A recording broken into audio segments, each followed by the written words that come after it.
Alrighty, welcome back to Secrets of Sarmanath, everyone. Thank you for sticking with us through the break. So, you guys have taken a long rest just outside the cult of the bird people. The morning sun rises early, and you all awake with it. You have a chance to memorize your spells and get yourself set up for a day of travel.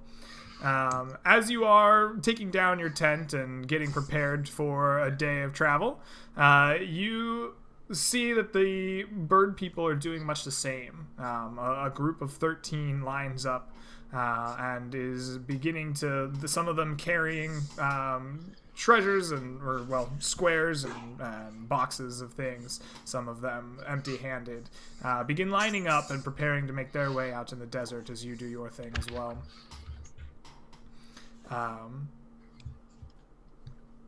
As the morning commences, they begin, their marching shuffle and chanting to themselves and begin making their way out into the desert past you and leaving you behind to get yourselves ready. Okay. What do you do? What's for breakfast? Pull out my soup bowl and I prepare spells. That's what I do. eat soup. It seems that your companions here have magical ways of feeding themselves. I have dried fruits, nuts, and a little bit of hardtack.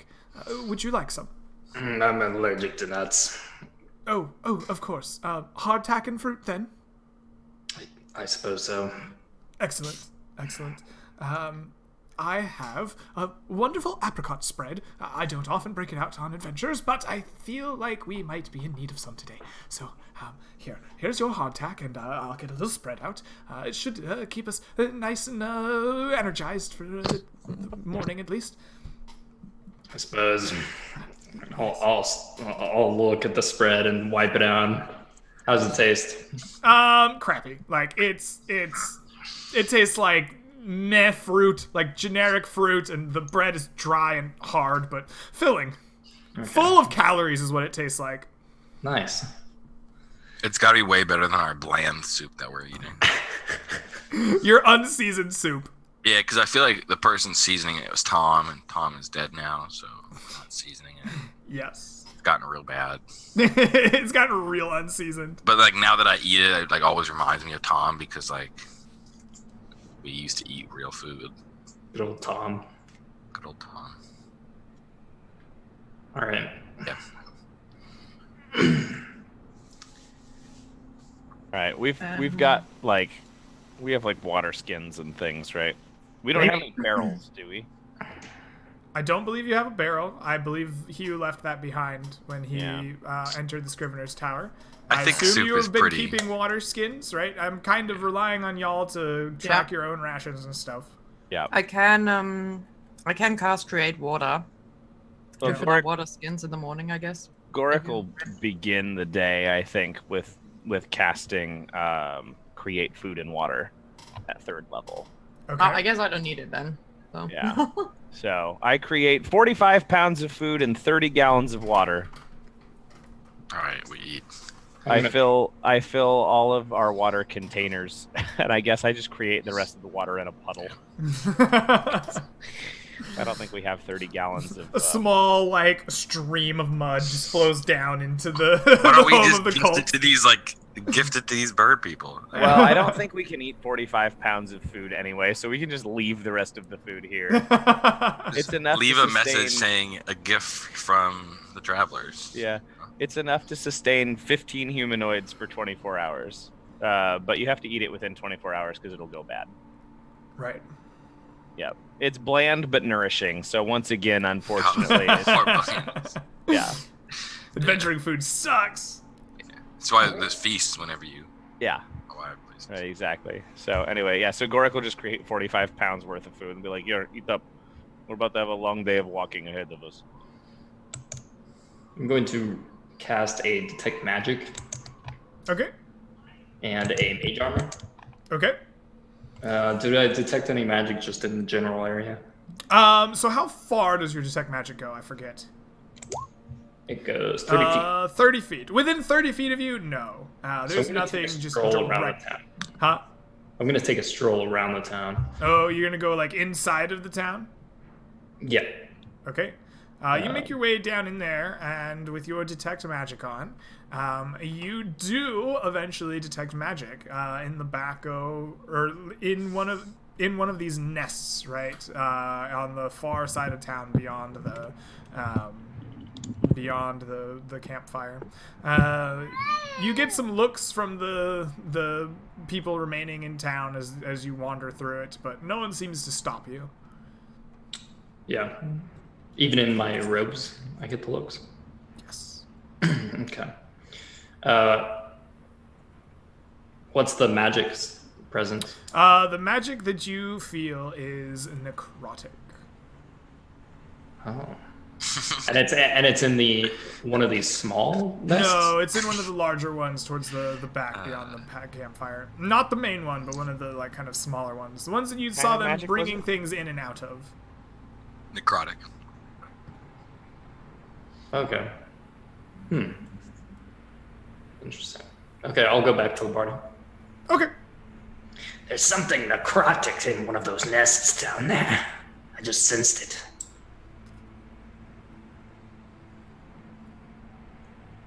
Did you get a tingle from it? Like a seeker's tingle?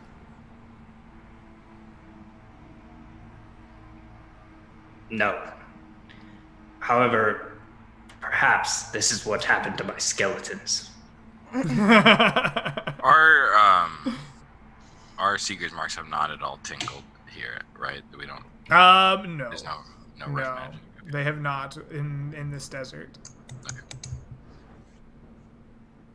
So, do we want to check it out, or... I was thinking this town isn't so bad, you know, with their creepy birds. We could just stay around for a little while. It's better than the desert. Yeah, Chandler will look to Gorik in this matter. Chandler kind of, after being revived by Gorik, looks up to him a little bit in religious matters. So, if Gorik wants to go back and fight the necrotic evil, then Chandler will follow him. I don't. I kind of like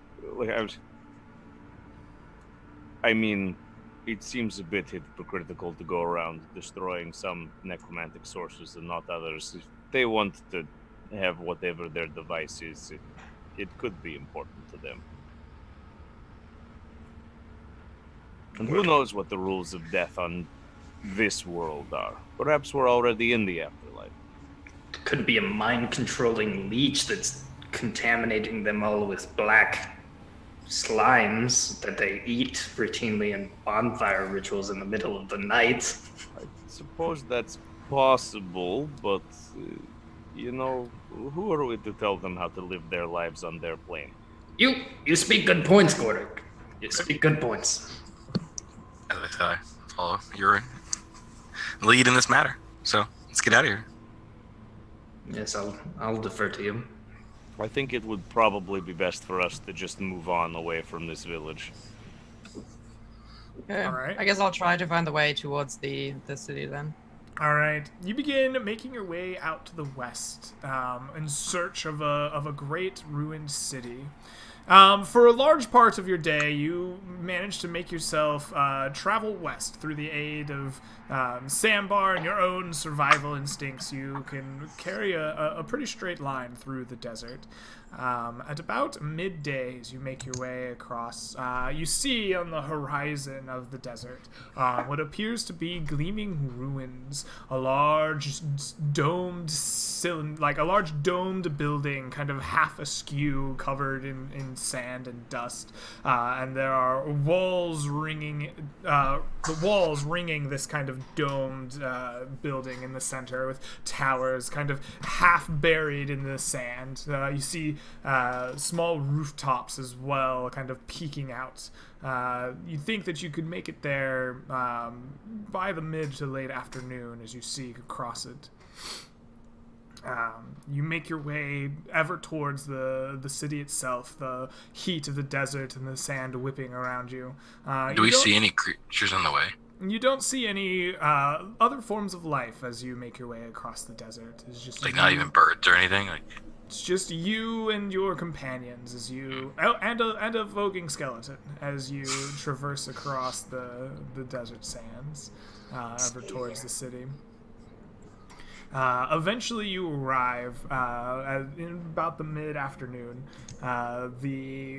The city itself is half buried, of course, in the sand. Walls kind of rise, lopsided and imposing. Everything kind of has a slanted and alien feel as you search about it. Rooftops and walls slant and angle out of the sands through the walls, and a large domed structure kind of pokes its way out. Seems to be the kind of central building in the center of the city as you approach. So, Taylor guy's major arm on himself before we go into the city. yeah, how long did it take us to get here from the village? From morning to mid-afternoon. Okay, and we're all covered by robes and things, I'm assuming. Well, you've been traversing with whatever you were wearing, so I guess Rose and Algernon and Lud could all have been wearing the robes gifted to them by the people of the nest. Janlar and Quartz and Gorik, I suppose, have their own hoods. They were trying to their own cloaks. They were trying to wrap themselves in. I mean, Gorik's hood is pretty deep. It's very Grim Reaper-y for his sect. Hello, excuse me. I'm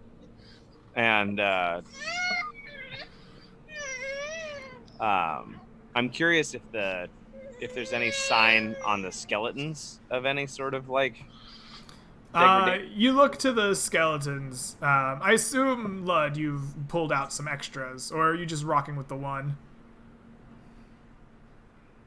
That's a good question. I think I'm rocking the one. Okay, you look at the one skeleton that made its way across the desert, and it does not appear to show any outward sign of wear and tear, although the bones are bleached from the sun. Right, they are stark white as they've sat out here in the bright sun. There's the sandy dirt around its feet and legs as they've marched, but they don't seem to be showing signs of decay or withering or sprouting maggots.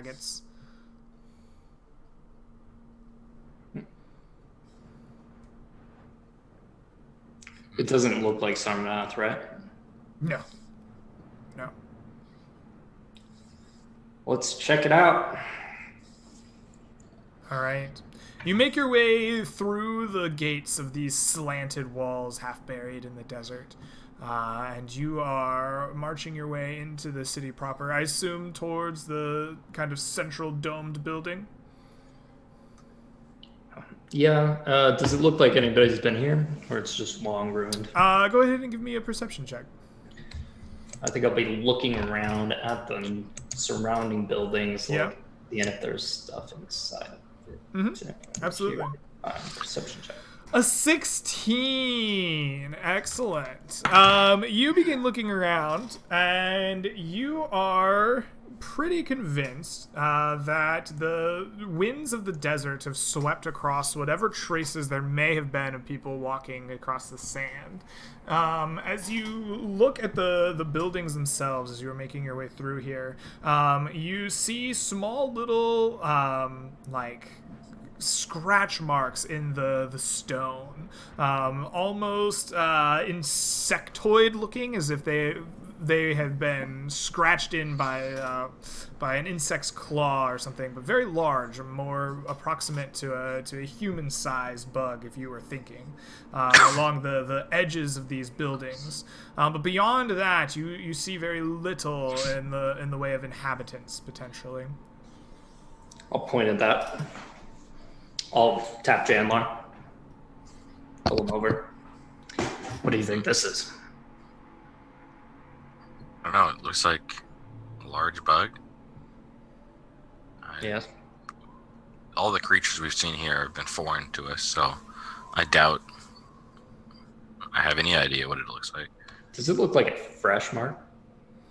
As you look at it, you think that this could be fresh. Yeah, you don't think it's made today, but you don't think that this is months old either. You would imagine that the markings on this building that you're particularly looking at are a week, maybe 2 old.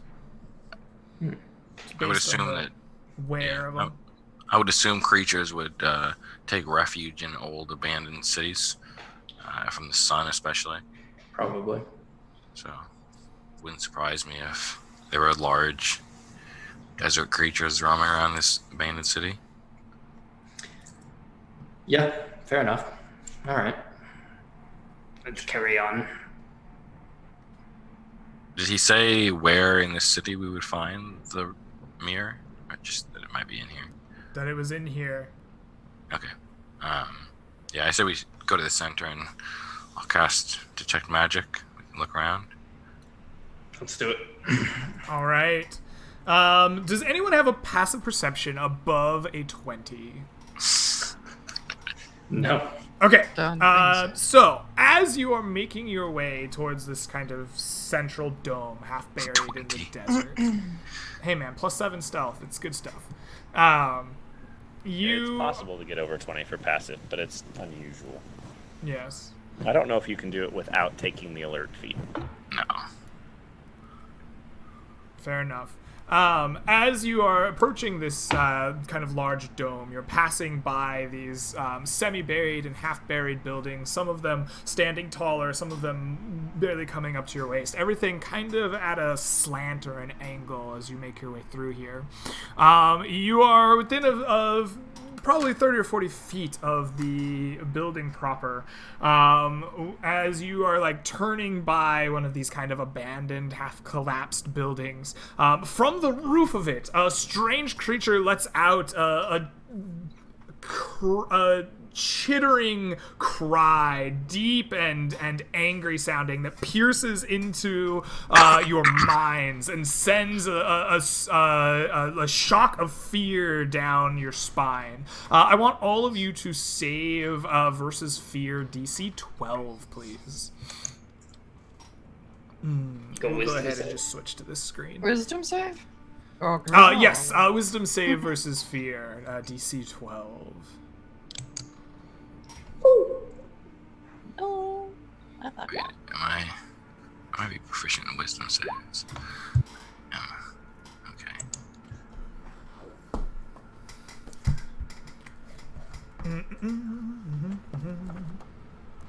Alright, so we got a 20 and a 10 and a 23. Who are we missing? Janlar with a 19. Okay, Rose, you are the only one who is affected by the fear. Everyone else kind of shakes it off. What about Hugh, Algernon, and Ray? Hugh and Quartz are fading off into the background, and Algernon is an NPC. He's automatically afraid. He is shaken by the fear. So, you are frightened, Rose. You have disadvantage on ability checks and attack rolls. While the source of your fear is within line of sight, you can't willingly move closer to the source of its fear, and you are quickly brought face to face with the source of your fear as 1, 2, 3, 4. 1, 2, 3, 4, 5, 6 is Matt Berger. Lud, a giant creature, jumps from the side of this building out of its place of hiding, with 6 large insect arms, with almost scythe-like claws extending from them. And it reaches out and it uses its ambush feature to make it makes a flurry of claw attacks, making 6 attacks at you out of its ambush. Rip the wizard. You do have mage armor up, so we are going to just roll 60-20, and we will count the hits at +7. Oh. Yes! Oh my god. So a Jammers. 9 misses you, I'm sure. 22 and 19. Does a 14 hit you with mage armor? I'm assuming no. Yes. A 14 hits you, okay. A 12? No. Okay, and a 24. So we have 1, 2, 3, 4 of the 6 claw attacks hits as this large insectoid creature just launches itself from its place of hiding, just starts clawing mercilessly at Lud. It then does. I need you to make me a saving throw versus charisma as this creature slashes into you. 16. Okay, you pass, so you don't take additional psychic damage, but you will take 16 points of slashing damage. This creature just rips and shreds through your body from its jump down. And now, I'm going to need all of you to roll me initiative.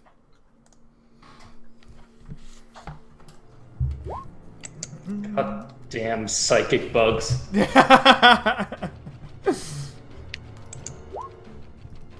Rose with a 10. Lud with a 2. How very Lud-like. Gorix is actually 9 because Lower he is got better. -1. Janlar Lower with a is better. 7. Goric with a 9. Okay. I told you we were in a Dark Sun campaign now, by the way. Now we got Excellent. Psychic Insects. This is definitely Dark Sun. Definitely Dark Sun. Alrighty, and this thing rolls at +4. Greg's like, you know what? Fuck my campaign setting. These guys aren't engaging with anything. This creature moves at a 24. So it is the first to go. On the first round of each combat, so that's not something it gets to do here. So it is jumped down. I guess it is not taking any damage and is ready to attack again. So it will use its multi-attack. It can't use its flurry until it recharges. We'll roll for recharge just because why not? It does not recharge. It will attack you twice with its massive claws yet again, with a 9 to hit and a 21. So only one time it hits. I'm gonna need that charisma saving throw. Okay. Janlar's arcane ward is gonna take this damage here. It's gonna. Okay, Janlar, you flash your arcane ward out to extend in front of your wizard companion, and you will take 6 points of damage away from him. You pass your charisma saving throw, Lud. You take no additional psychic damage. The creature then looks around at the 4 of you, circling it, and it will stay right where it is. It has no reason to fear you yet. It takes its 6 arms with its bladed claws and just like screeches into the desert sky at you. All right, that is its turn, which brings us to Rose. You are the next to act. So you see this strange creature. What do you do? Well, I can't attack it, but I can fairy fire it, I think. Or, like, you know, without disadvantage, because that's like a saving throw, right? Yeah, that would not be disadvantaged. I will try to fairy fire the bug. And that is a dex save, correct? Yep. Alrighty. EC 16. 19. It makes it. It saves. Nice. You spray your colorful fairy fire at it, and it rolls itself away deftly, your glittering magic failing to land upon it. Is there any place I can, like, take cover behind? Yes, you could attempt to take cover like behind one of the buildings, perhaps even the building it was hiding itself in. Its slanted nature provides some nice shade and dim light. You could probably get behind the corner and try to hide in it. I don't want the one where it just came out from. I want one that is close by, but not the one it just came out. There's a second one in there, you know, doesn't seem like a good Sure. idea. Go ahead. I only have 30 feet of movement, so... Yes, indeed. There is a building that you could run to within 30 feet. Okay. That you could either try to enter or crouch behind to get to some Sure, cover. I'll crouch behind for now. Okay, excellent. You retreat behind a nearby building. Excellent.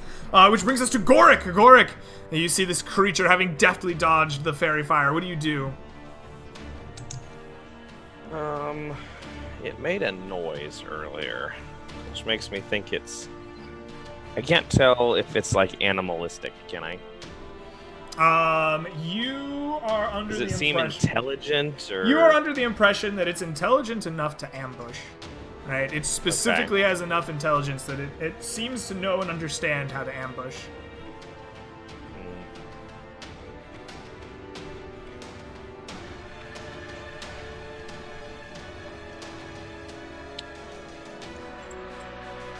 Well, it's not in melee with me right now, right? No. Currently, it's right. trying to take down Lud. I'm gonna go ahead and cast a guiding bolt at it then. Alrighty. So, spell attack, I've got +7. Yes. So, d20 +7, 18. 18. And what damage type is Guiding Bolt? Radiant. Radiant. Or Perfect. Guiding bolt, I think. Okay. Absolutely. So your 18 will in fact hit it. Go ahead and roll for damage.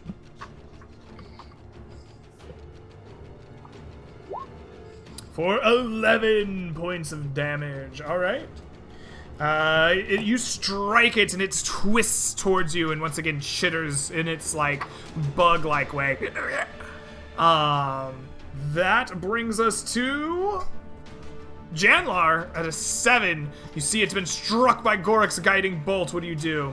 All right, stab wizard, get in there with your dagger and crit this thing. No, I'm gonna cast magic missile. All right. Which let me look up. I don't cast very often. Sorry. At what level are you casting said magic missile? Just first, I think. All right, I think it's 4d4 plus 4, right? Or is it 3d4 plus 3? 3d4 plus 3. Okay. Plus 1 for each missile. Yeah.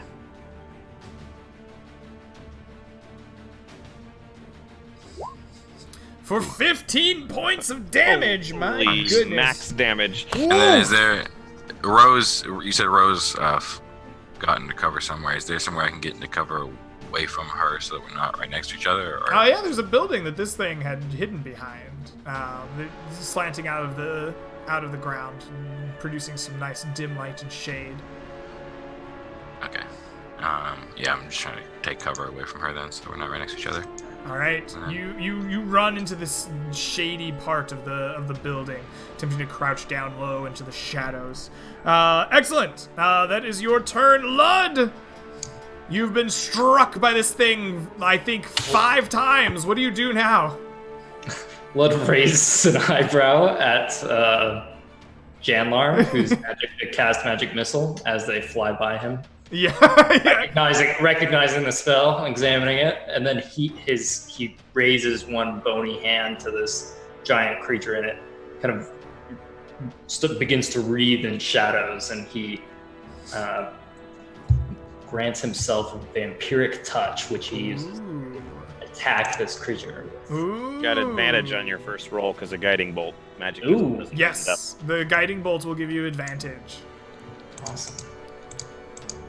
There's my A 20. attack. You reach out with your dark necrotic touch and you grab hold of this creature, sinking your fingers deep inside. For 11 points of damage, it howls and chitters at you, and you... Gain do you half gain of that. half? Yeah, okay, I was Gain trying to remember half how of that that worked. as hit points, I believe. Yeah, you gain back some hit points from this thing. Excellent. Which brings us to the top of the round where it's its turn. We'll roll for recharge so it knows what it wants to do.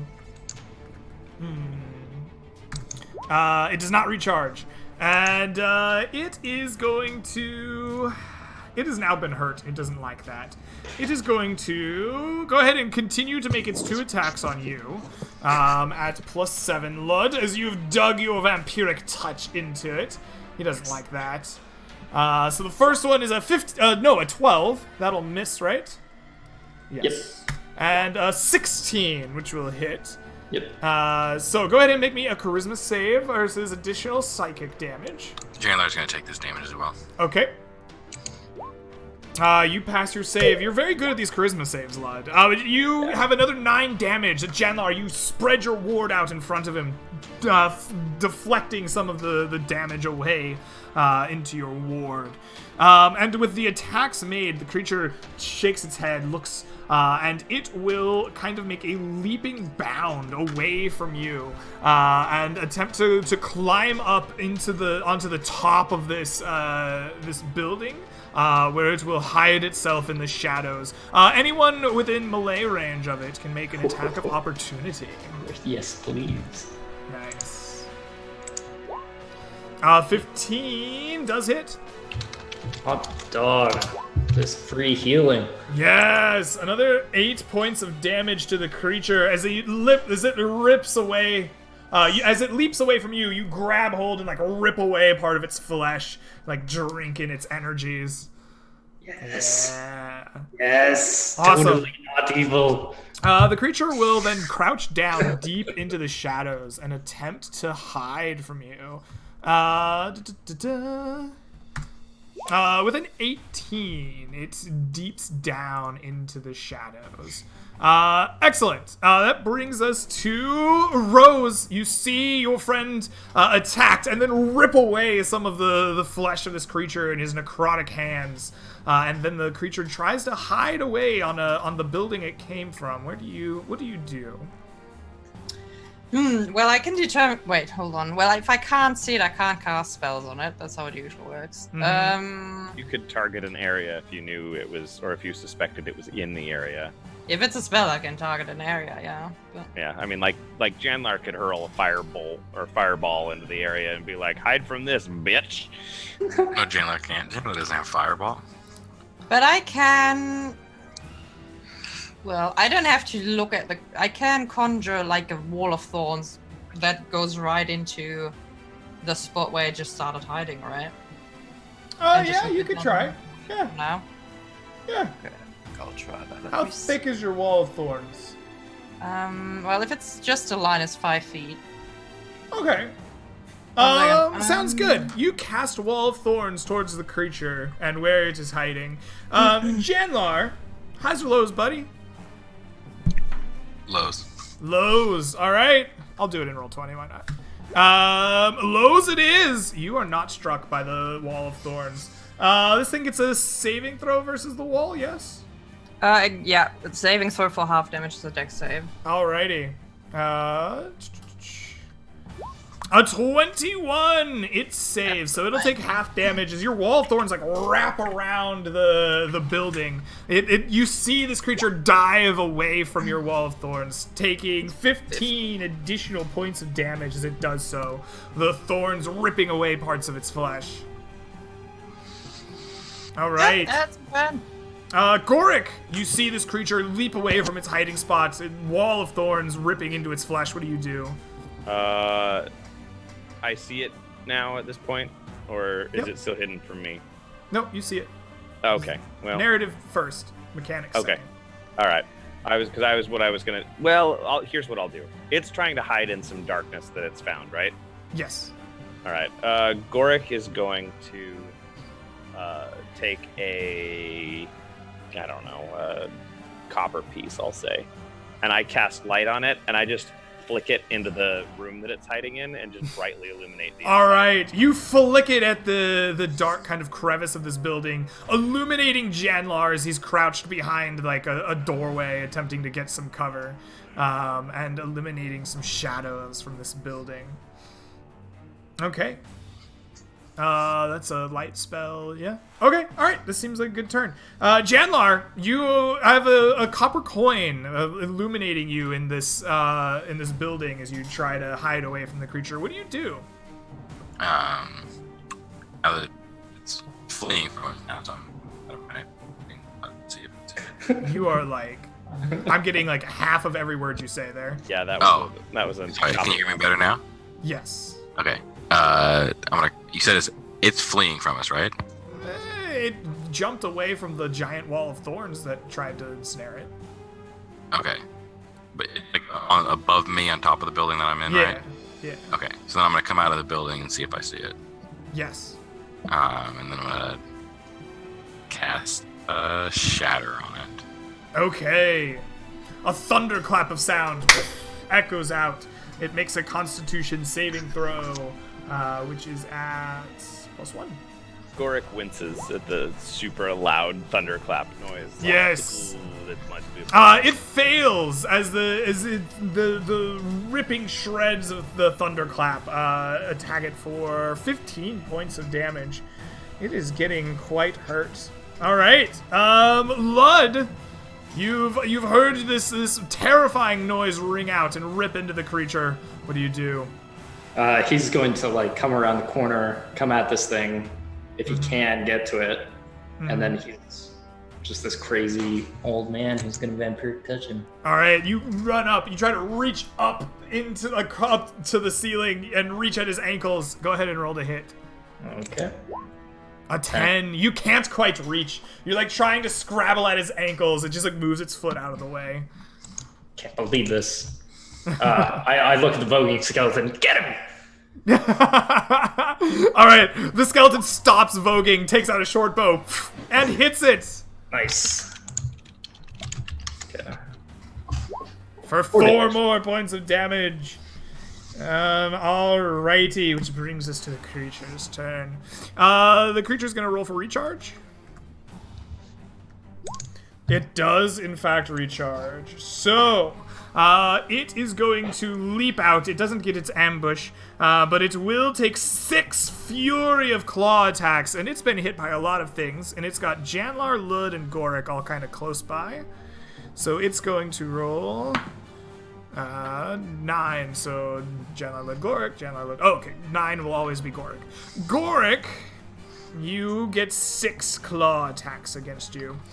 These are all done at +7, so we are going to just roll 60-20. We have a 17, a 17, a 14, a 17, an 18, and a 10. What's your AC? 14, so only the 10 misses. All right, only the 10 misses. So you are going to take... I need a charisma save versus additional psychic damage. That's not gonna work. Alright, Janlar's gonna take 3 points of damage here. All right, you can. Janlar extends his ward once again, trying to eliminate some of the damage. You take 23 slashing damage from the attacks. Okay. You fail your charisma saving throw, and as each slash digs into you, you feel a deeper and deeper fear just running through you, ripping at your psyche. You failed your save. You took 5 hits, so you're gonna take an additional.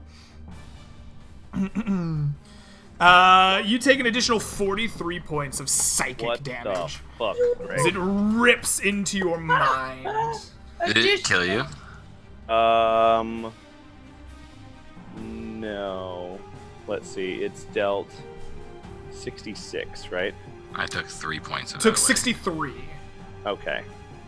So I'm not instant dead, but I'm definitely at 0. All right, you are ripped to shreds mentally by this creature, and it leaps away using its Flurry of Claws bonus action without provoking opportunity attacks.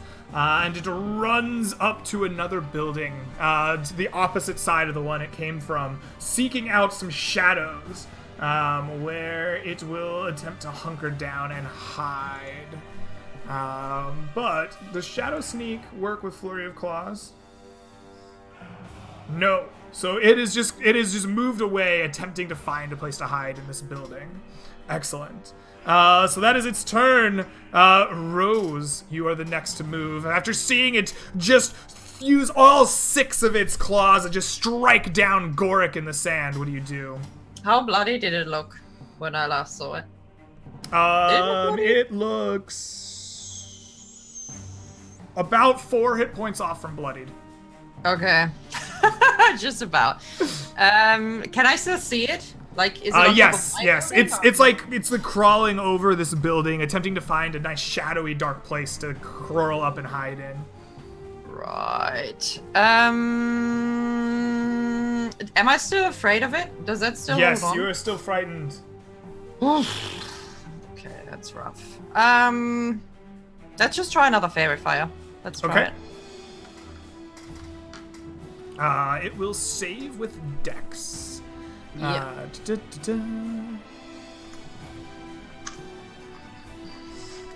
The 14, so it will That's fail. a fail. Yes. Nice.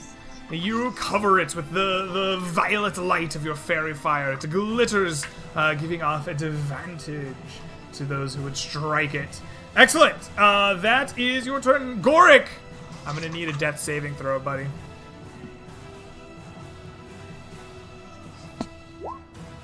Uh, 16. That's one pass. Excellent. Janlar. You've seen this creature race over and try to hide, only to be fairy fired. What do you do?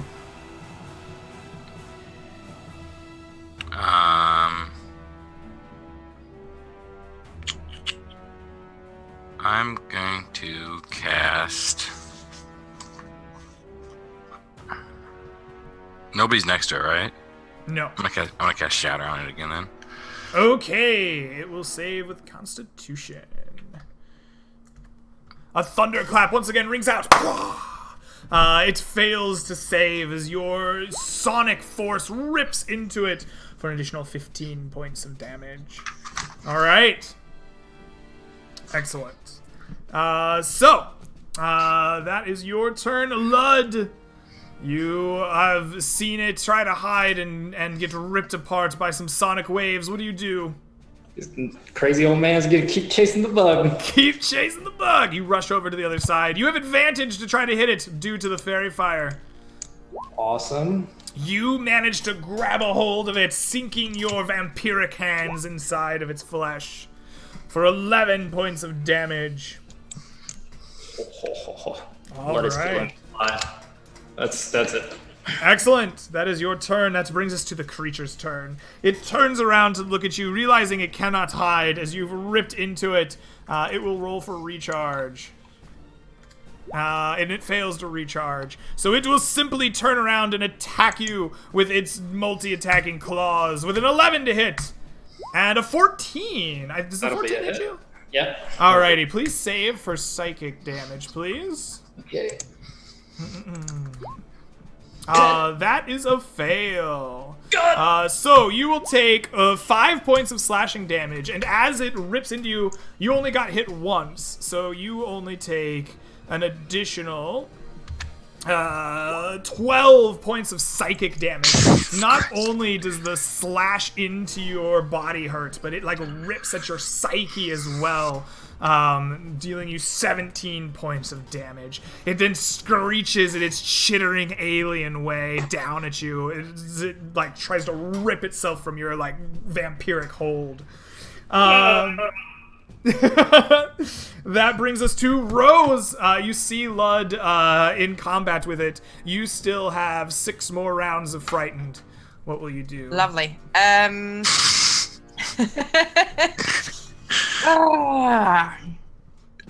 Well, first of all, I'm gonna get Boric back up, so I would like to cast Healing Word. Okay. Let's do as a 3rd level spell. All right. So for 12. All right, Goric, your eyes snap open as the healing vines that Rose sends out and touch your skin and imbue you with a new life. That sucked. Anything else Yeah. you're doing there, Rose? I'm sorry. No, I think that's all I do for now. Okay, perfect. So that is your turn. Goric, you are awakened. What do you do? I stand up as a start. And then I'm going to cast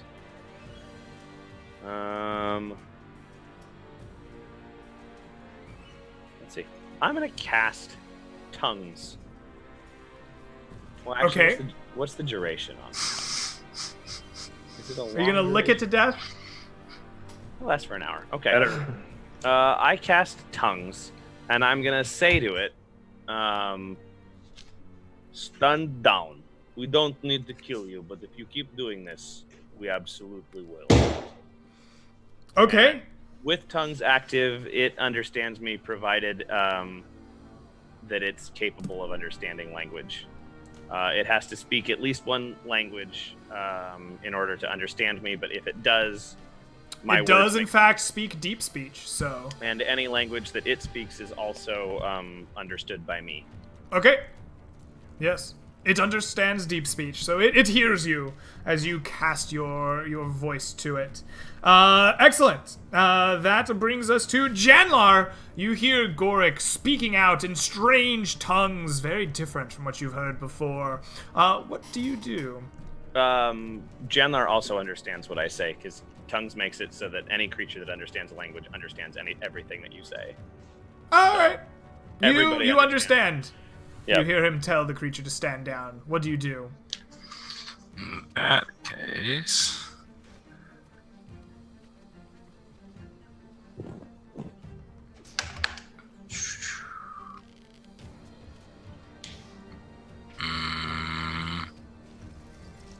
can I hold my action if it tries to attack us? If it jumps out to attack us, can I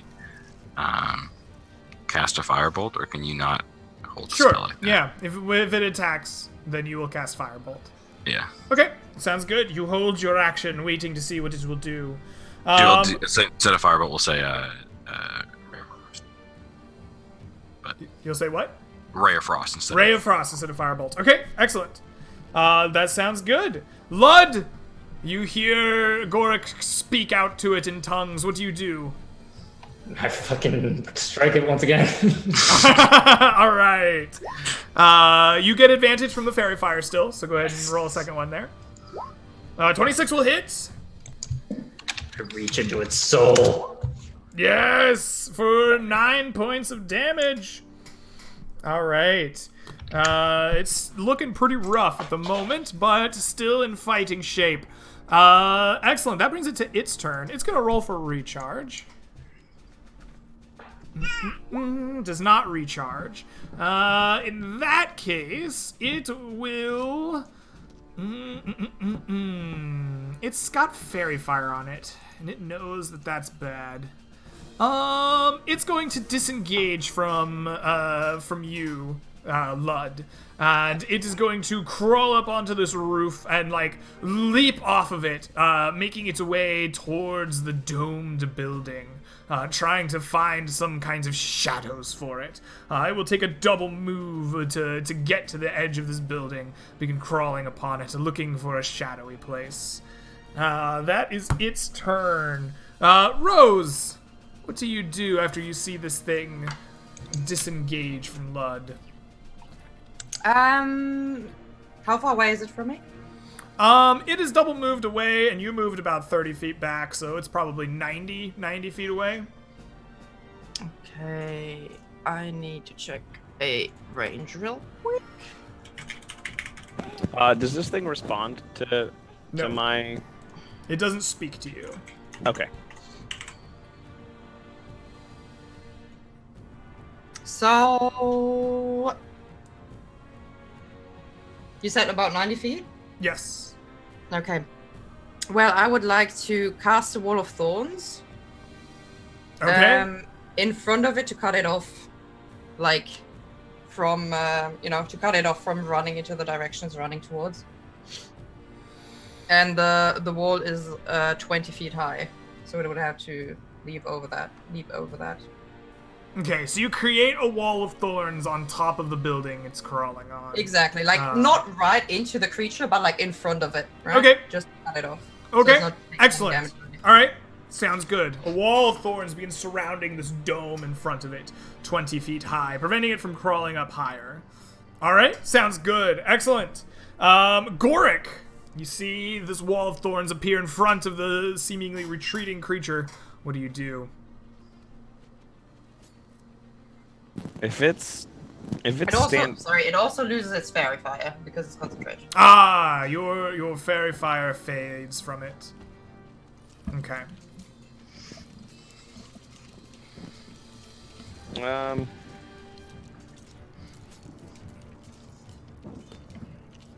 I think Gorik's good at the moment. Okay. I'll No, I'm good. Let's not fight. That's cool. yeah. I'll hold a Toll the Dead. If it keeps fighting, I'll Toll the Dead it. But Okay. otherwise, Sounds I'll let good. it go.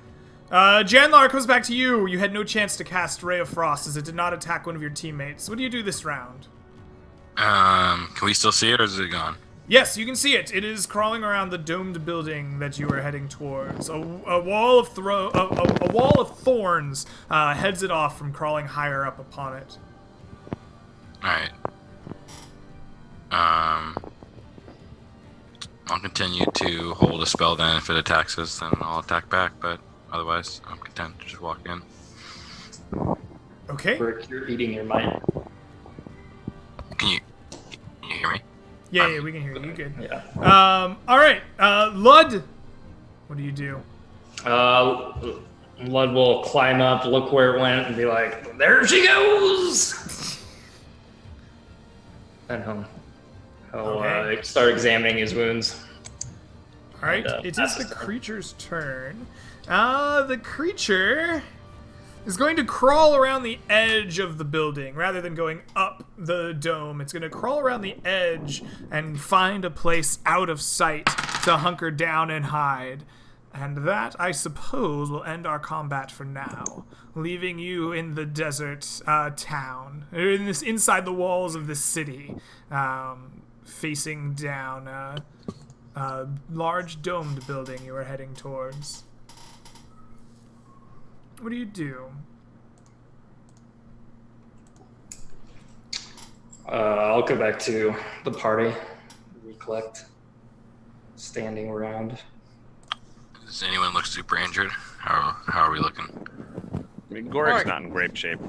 Blood is covered in his own blood.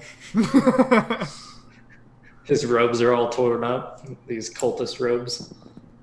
Can we all continue? Are we ready to go into the... Did anyone other than me and Lud get hurt? No. I'm fine. Okay. I think I might be a bit emotionally scarred. That was a lot of blood that I saw. But, I'll be fine. I'm used to it at this point. Oh, good, I suppose. You know what I'm gonna do? No. Gorik says, "Give me a few minutes, and I'm gonna cast Prayer of Healing, which takes 10 minutes to cast." All right. Are we gonna take a short rest here in the middle of town then? Is that what we're doing? Yeah. All right. Do we use 10 minutes for short rests? Yep. Okay. Okay. In that case, I'll recover some spells. All right. You take 10 minutes to eat some food, bandage up some wounds, talk about this strange creature. Gorik begins casting a prayer of healing, and after the 10 minutes are up, has healed the party for some amount. 2d8 Excellent. plus 4, my ability modifier. So I think it's just me and Lud that are actually getting this health. Right. But you and Lud heal for 12 points as the powers of Ungral heal you through your long prayer. The rest of you eat some more of the hardtack and soup bowls and patch up some wounds and catch your breath. After about 10 minutes, you are ready to adventure once again. It's my constitution modifier. We could carry on invisibly. That way to avoid the bugs. And then Gorik's going to spend 2 hit dice during the rest as well to get another 14. Okay. And that puts me near my max. So All right.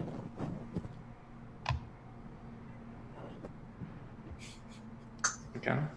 I mean, I can make us at least walk in quietly, If we encounter any more of the creatures, I'll be able to understand them for a bit longer. it Yeah, I lasts say for an we hour. head in the front door then. Okay, I'll still do the pass without trace thing, Greg, with my staff, which I can cast at will without spending anything. Alrighty.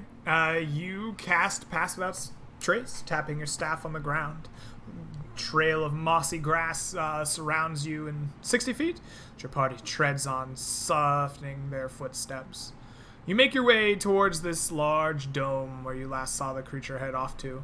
You do find a door that leads down into a large kind of like hallway and staircase leading deep underground.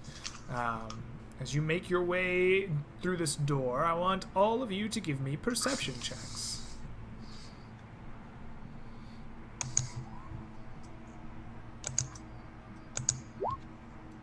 20. Pretty good. Very bad. Oh, this is great. Sorry, is this a normal roll for me, or do I get anything for having Samba with me? Normal roll for you. Right. Yeah. 14. 14. Oh, Gorik's total is technically a 5. I was trying to type 1d20 plus Okay. 4 and ended up hitting enter instead of Okay. plus. You know, Fair I enough. don't know that it's going to make a lot of difference. No, so none of you beat a 27, so you are good to go as you make your way down the flight of stairs.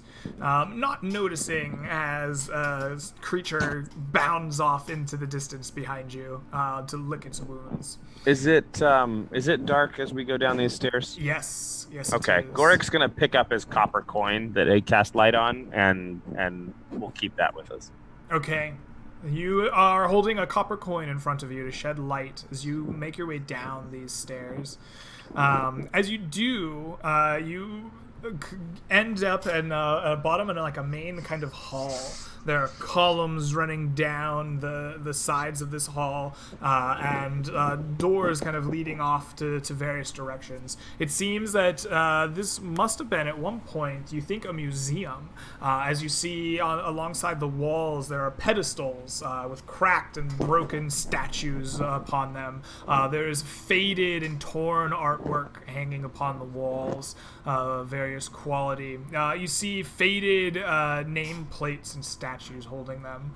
The doors are slanted and cracked and broken, leading off into various directions from what seems to be a kind of main hallway here in the darkness.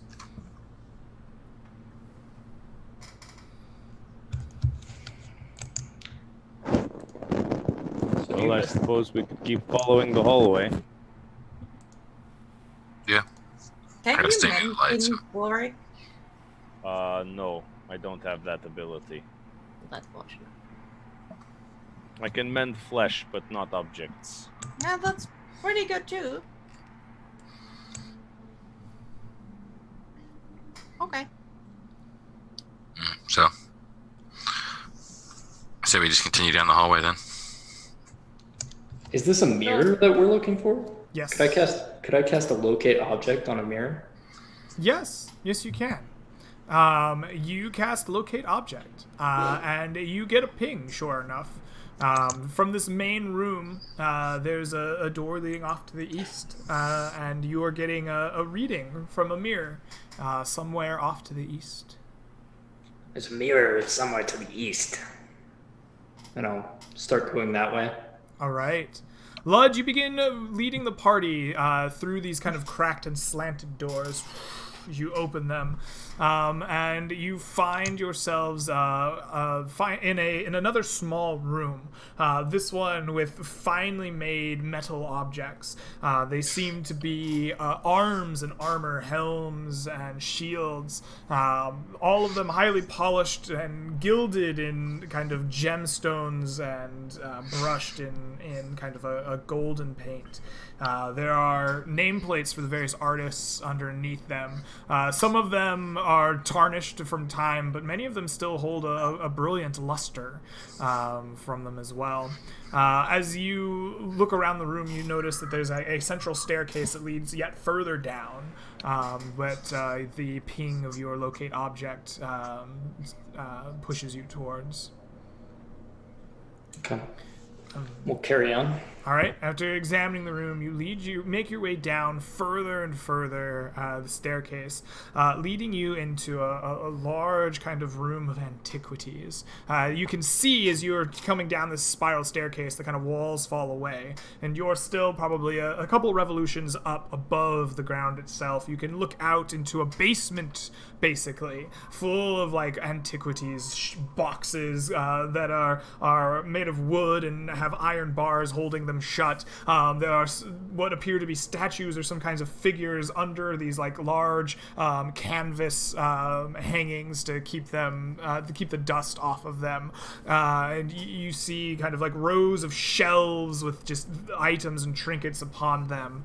And as you are coming down here on the stairs, you hear just like confounding, chittering, like non-stop sound of just like energy kind of rising up from the floors. As you look around, you see that various places throughout here there are these writhing creatures. They are like loops of worm-like masses, but they have spindly like arms and legs coming off of them, and they have like lipless gnawing mouths with fangs across them, and all of them are chittering out this kind of mindless energy that assaults your ears. So this chittering is not language, right? No. My tongue spell doesn't Your translate tongue spell does not translate it. Okay. These creatures, I don't even think can speak a language. Oh, they got 9 int. They probably How could. many of them are there? You take a look around, and they seem to be kind of spread out throughout this area, but they are more heavily collected around an area in the back. Give me an investigation check here as you attempt to count all of the creatures in this room. Excuse me.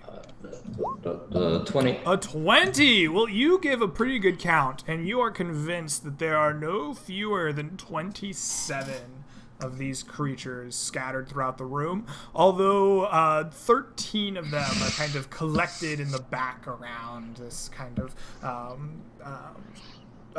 dais, if you will, with many shapes and figures covered by canvas cloths in the back.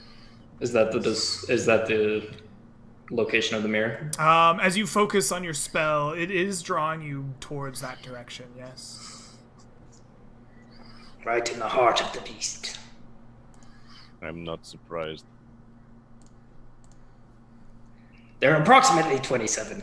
I'm a genius.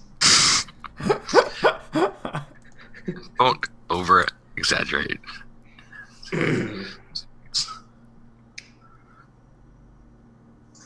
Well, perhaps the invisibility or the pass without trace.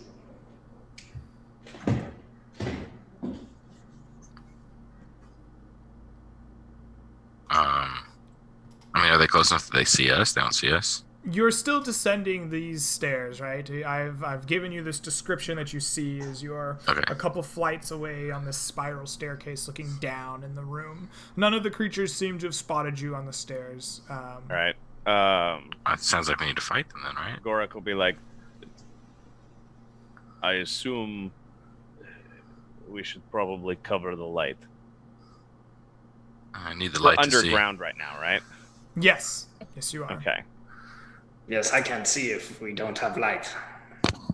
All right, well, if these creatures see in the dark, they'll probably notice the beacon of light glowing if we get very close to them. Perhaps they're blind and hunt on some other sense. I say, well, we'll have to kill them. They're around the mirror, right? Yes. Do they look mobile, or are they like barnacles all anchored to the walls? They're like this writhing, tumorish, like worm-like body, and they have spindly arms and legs that end in long hooked claws that you can see them kind of like dragging their worm-like body around that ends in this like massive fanged, lipless maw. Okay. I can cast a grease in front of us, so it makes it difficult for them to get to us. But otherwise, I say... It's a little bit like the reactor room in Aliens, then. Like, it's just completely covered in... A little bit, yeah. I mean, less covered than the aliens room, but these creatures are probably bigger than those. Yeah. Right? They look kind of like the size of a puppy, maybe, right? But they're these like worm-like creatures that are endlessly chattering. This is where Tom would have just bombed the fireball right into this. I'm not Good old convinced times. bombing a fireball into the middle of this is the wrong decision, but I don't know if it would break the mirror, and if that's our way home. I don't know. Quartz is like, we do have the Philosopher's Stone. It Can the Philosopher's Stone fireball? Can do a lot of things. I actually think it can cast fireball. Yeah, Chandler it's would pretty love to strong. have one of these, but I've been unallowed to hold them. Chandler will take out his wand of conjuration. Okay. Are we gonna fight? I get ready. I suppose. Okay, Chandler's gonna cast or use conjure minor elementals then in the room. Okay. He is going to conjure 8 smoke methods or steam methods, whichever one I did last time. Okay, so your steam methods can no longer get 8. Oh, yeah. 'cause we Oh, have sorry. 3 dead Sorry. ones. I wouldn't do steam methods then. Okay. I forgot they did that. What are the other conjure minor elemental spells? Give me 1 second. So I have a question. Are you casting this and like intending to just like run in to fight, or are you casting the mephits out as like a distraction? I'm and you're casting gonna try them to as like draw distraction. some of the Yeah. creatures over, and then Yeah. Okay, all right, I see what you're doing. Like we're probably up in the stairs. Yeah. So he's gonna like use his wand to cast some elementals into the room to try to like draw the attention of these things, and then sneak behind them is what it sounds like. Yeah, let's see. Okay. That's the only quarter one that I have access to is steam methods, so I'm going to use it to cast ice methods instead. Ice methods. All right. Yeah, but it's fewer of them. It's only 4, I believe. 8 ice methods. It's only 4. 4 ice mephits appear in the bottom floor of this basement, go flying around. You command them to attack the Gru, which they do so. These worm-like creatures begin shattering and aimlessly. I am going to make a roll in secret here. As you see these, like, Gru beginning to scramble and claw their way over to these ice mephits. They are in a pitched battle, your ice mephits casting shards of ice at them. And, oh, that's a cock die. There we go. Shards of ice at them, and the Gru trying to chomp down and like drag the mephits in. As this is going on, the 5 of you are making your way cautiously down the staircase, trying to make your way to where Lude's getting pulled by his locate mirror spell. I want all of you to make stealth checks with advantage from Rose's pass without trace. I Advantage think or it's plus just a 10? flat Oh, plus I 10. keep forgetting that it's the only spell in existence that gives you a buff instead of advantage. Yes, with a plus 8 instead of advantage, because that spell's weird. It's plus 10, right? It's 10, yeah. 10? Mm. Okay, 10. With Spell's advantage? weird, man. No, no advantage. I keep fucking the spell up because I think it should be advantage, and it's a plus 10. Yeah, 12. A 12 and a 15 and an 11. Do you have One second, I want disadvantage for some reason? Scale mail. Oh, okay.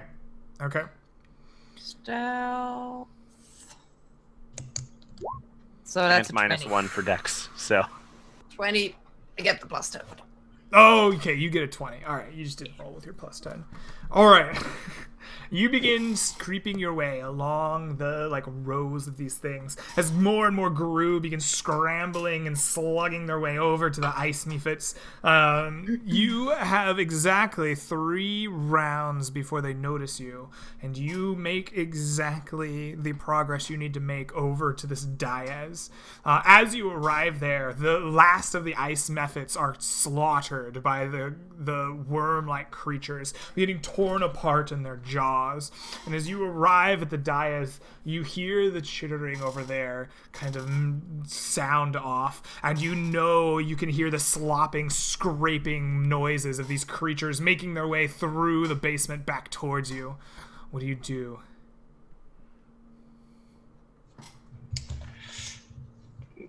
Are we at the mirror? Are we at You're the at a source? dais where there are a number of There are a number of objects that have canvas bags over them. Lud is drawn to one particular, a large kind of like oval shape, covered over by a canvas. It is pinging his spell of locate mirror. I'll approach it and All right. You Gorik rip averts off his the eyes. canvas. That's one action. Yeah. You Gorik averts his reveals- eyes before the thing gets Huh? revealed. Gorik is gonna like avert his eyes just in case this is some sort of like mirror of terror, like the snap. Is there I'm sure it is, actually. the room we're in? Is there like a doorway or any choke point that they would have to come towards? There's us these from? like shelves that have lining it, but you've seen them move through and across it. They can get here from a various myriad of directions. Okay. All right, so you whip off the canvas. The five of you stare out at this large ovoid mirror, and as you do so, Gorik, you avert your eyes. Lud, I guess you were the first one there. What is the place that you most desire to be? No idea. Probably a time in the past. A place and time in the past. But what physical place is that? Probably like Dorcastle. Not Sarmanath, like where we want to go. Excellent. Lud, you see the towering castle rise up on a bluff overlooking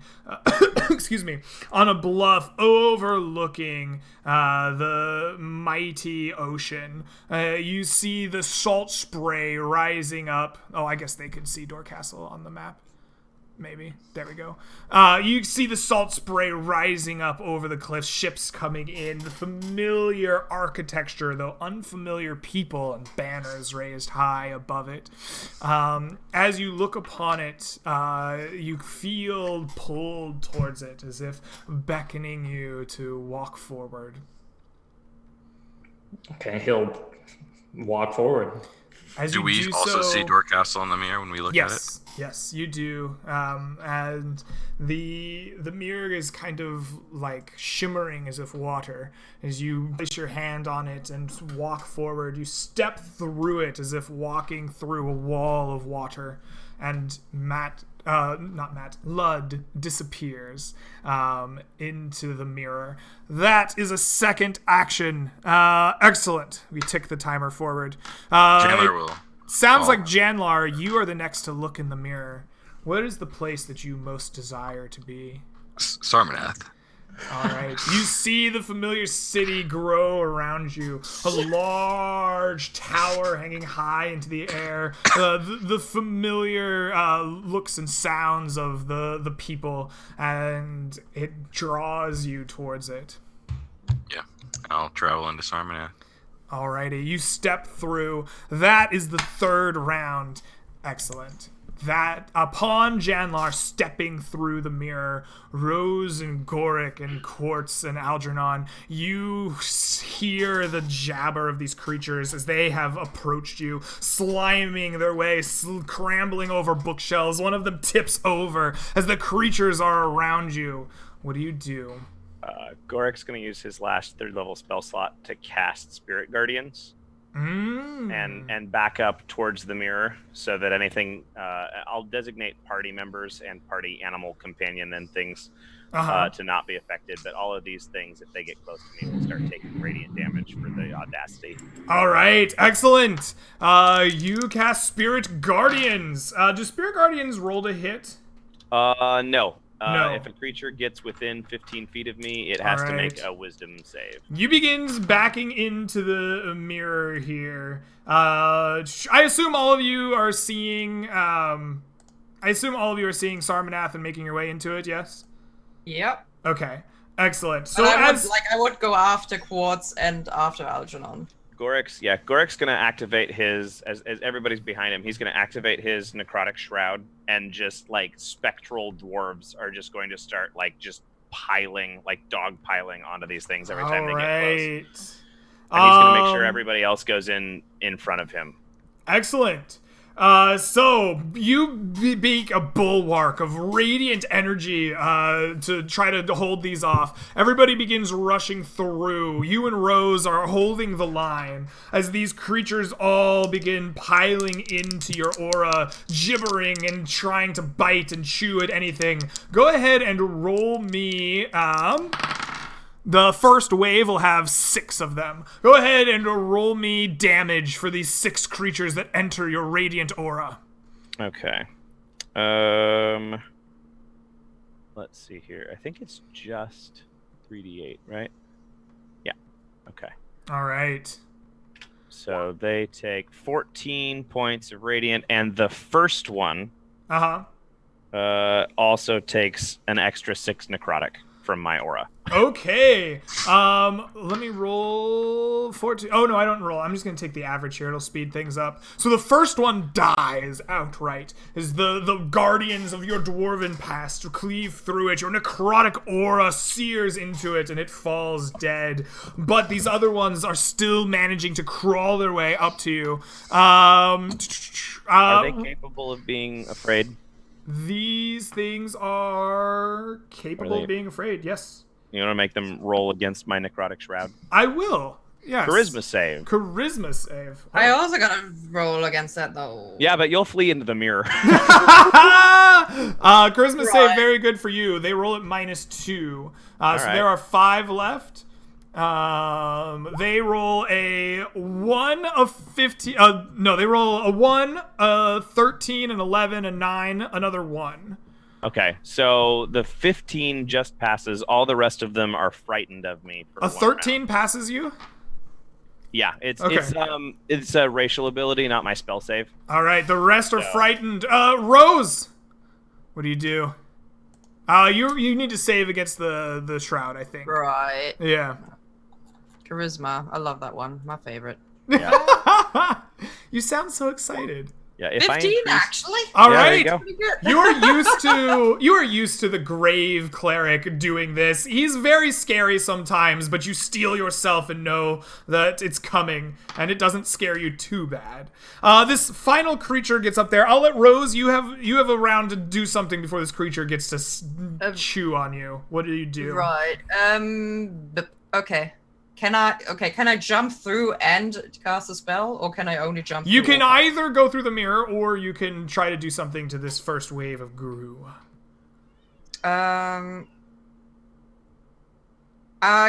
Is it possible to, like, are they coming in like a circle towards us? Is it like a round scenario, or are they all like a wall? Well, they are all coming from generally one area. They're like crawling through the shelves and coming down different alleyways, but they're coming from generally one direction. For what it's worth, Rose Goric will tell you in his go. Well, okay. Well, I guess if Goric tells me to leave, I will. All right, you go through the mirror. You are okay. So that's you. Quartz and Algernon still left. This Guru gets to you, Goric. And it. Oh, I guess should just roll and roll 20. Why am I not rolling and roll 20? It will make it up to you and try to bite into you. It's already taken damage from my thing, right? Oh, that's a +5. So, yes, it's already taken damage. Okay. So that's a 20 to hit you. It does hit me. Missed the plus there. Yep. It does hit you. So, please save on a DC 10 Wisdom saving throw. And you will, in addition to that, take... Wisdom saving throw? Yes. Okay. I'm fine. Nice. Okay, you're fine. In addition to that, please take 8 points of damage as this thing gnaws into you and just begins chewing on your flesh. That brings us to Quartz and Algernon are left. Quartz tells Algernon to go through first. Algernon goes through with Rose, leaving just Quartz and you out here. So the next wave of Gru have... another 4 coming through. Go ahead and roll me damage for the aura. 3d8. Excellent. So the one chewing on you dies as it had already taken damage. But the new ones, the other 4, take 12. Yeah, and one of them takes one of them takes 6. And one of them takes 6 additional? Yeah, one of them Okay. takes 6 extra. The one that takes 6 additional dies from your necrotic aura. But the And other I passed, 3 I passed my continue. concentration check after taking damage too. That's what the d20 plus 2 is. Perfect. The other 3 are going to run up and try to bite at you. You have an action I'll let you take here to try to deal with whatever's left before they bite you. Let's see here. I'm concentrating on a spell. Yes. You know, I will. I'm just gonna lay into my non-concentration spells. I'm gonna cast Spiritual Weapon, and it's gonna make an attack roll at one of these things. Okay. Go ahead and roll to hit. They have AC 11. 25, I imagine, will hit. That'll do it. Can you roll less than 3 damage? No, it's then, D8 plus 4. Okay, it'll die. Okay. So that strikes down one of the Gru. The other 2 will strike at you. The first one with a crit 25, the other with an 18. Go ahead and make me wisdom saving throw DC 10 for each hit. Okay, hang on for just a second, because Okay. I want to see if I can. Where's Grave? I don't know if I can cancel a critical on myself. Or if Okay. it's only when you or a creature you can see within 30 feet of you suffers a critical. So I'm going to use my reaction to cancel the critical. Okay. All right. I still get hit, but it doesn't crit. Right. Okay. So you'll take 3d4 instead of 5d4. Instead of yeah. Yeah. All right. No. You're gonna take 44 instead of 64. Instead of 64. Yeah. Okay. So what am I rolling? You are rolling DC 10 wisdom saves for both of these. Okay. Did that? No. For some reason, Roll20 is not taking my plus. It cuts off after that many characters. Oh, okay. So that one's a 13. Okay. And the second one is a natural 1. So that's only an 8. So you're going to take 16 points of damage. Okay. And you fail the wisdom save. You go into a stupor for the remaining round. The poison of their bite runs through you, and you are paralyzed mentally. It's not like a physical thing seizing up your muscles, but your mind just goes blank as you are paralyzed by their bite. Do I lose concentration because I'm paralyzed? No, go ahead and save for concentration if you want. I took 8 or 16 damage. 16, yes. It's DC 10. Correct. Plus 2. It's plus 2. It won't let me do it. I don't know why. That fails. So I lose Spirit Guardians too. That's weird. Okay, Spirit Guardians go down. You are paralyzed, but all of your friends have made it through the mirror. Right. I'll be right just back. You and the. Okay. Oh, are you okay? The baby's like screaming in the other room. I'm gonna grab the baby. I'll be right back. Okay. So everyone's in Sarmanath. How you doing? Quartz and Algernon have made it through, but Gorik has not. Are we just like appearing in the middle of like the road? Yes, you appear in the middle of town. Everyone is confused by your sudden appearance. Oh, are you back, Mike? He's muted. So Coming into town first, I'll be like, the mighty Janlar has returned. And then wait for my friends. Look in awe. Nice. then Eventually, I'll wait for my friends to Rose, come through. followed by Quartz and Algernon, appear beside you, stepping out of thin air. When they come out, I'll look around to these townspeople and yell, "Why aren't you cheering?" the city folk are like, woo! There we go. Yes. Excellent. Alrighty, Mike, you're the last one in the mirror to go. The Gru are attempting to chew on you. You've lost your round here, basically. Spirit Guardians are gone. Spirit Guardians are gone.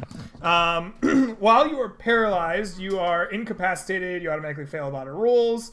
All the creatures have advantage to hit you. It's a critical if they're within 5 feet. So this could get really ugly.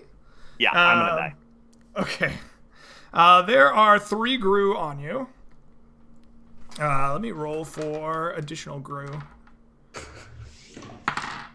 1 additional Gru. So there are 4 Gru. So doesn't his sword attack one of them? His sword is not concentration. Yes. Roll me Yeah. an attack for your sword here. I don't think it's gonna matter, but I can roll it. D20 plus 7. 16? 20, yep, 20 something. Does it do more than 5? It says 5 minimum. Yeah, 5 minimum will kill it. All right, Okay. so you only have 3 Gru on you. They're going to Okay. attack with advantage. Yep. Okay, so we have...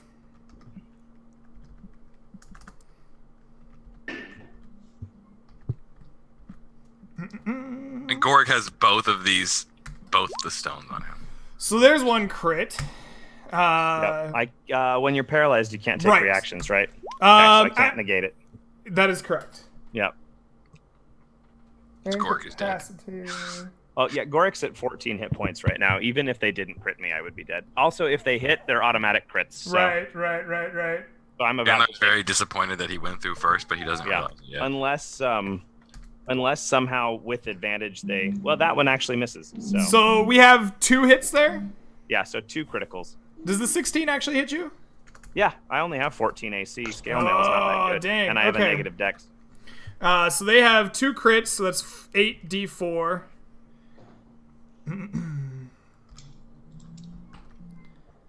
So that's 32 points of damage.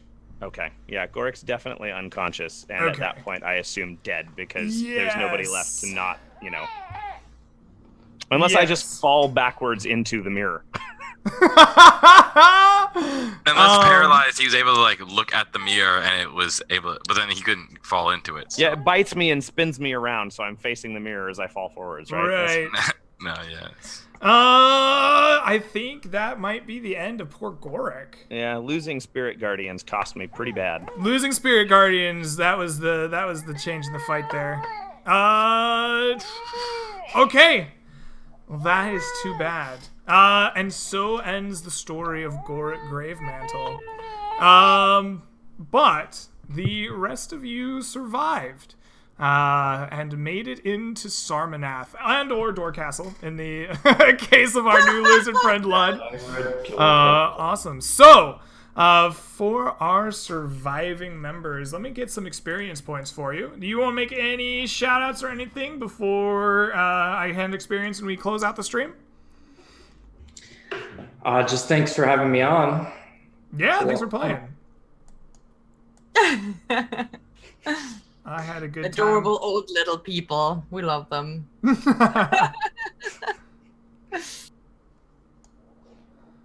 R.I.P. Gorik. If you want to check out a podcast I'm still alive in, you can listen to the League of Ultimate Questing, available on most podcast mediums. The easiest way to check out the show is just to go to theluq.com. That'll take you straight to the homepage. All the episodes are there, but it's on Google Podcasts, it's on Spotify, Stitcher, Apple. It's on Apple Podcasts. I don't think it's on iTunes. We just recorded this week. It was a good recording session. Had a lot of fun. Yeah. Awesome. Greg, as they eat through Gorik's body, Yes. wouldn't they technically make it so that the 2 stones in there were on top of each other? Isn't he holding 2 stones? Yeah, I mean, he's got one in his bag. Stone. Do you want to know what happens? Yeah, don't they combust and destroy all these things at least? Yeah, pretty much. The Absolution Stone, negates... It's like touching antimatter to the Philosopher's Stone. It destroys the Philosopher's Stone and the Absolutionist Stone, and there's a big explosion that you guys don't see. That kills a lot of Gru. Alright. Yeah, so at destroys least some I know. priceless artifacts, you know? Yeah. Yeah. Now you are down Teleportation to here. 1 Philosopher's Stone, sadly. Alrighty. Well, thank you all for playing with me. I had a good time. I am sorry that I've killed yet another character. But Does this tie me with Millman again? It Am I tied with Millman again? No, I think Millman's still +1 because you kept Gorik around quite a bit. This is my third death. How many has Millman had? Millman had. Is he on his? He's on Emily his fourth Pumpkin. character. He isn't had Emily. He had He Sambar. had Sambar. He had Meldarian. Meldarian. And then Meldarian, Hugh. right? Yeah, no, I think you're So tied Hugh's number because you'll four. be Yeah, on we're 4. tied again. Yeah. David Villith and I had Gormak, Villith, and then Gorik. Yeah. Alrighty. Well, for our surviving cast members, please take home 1,800 experience points for your escapades here today.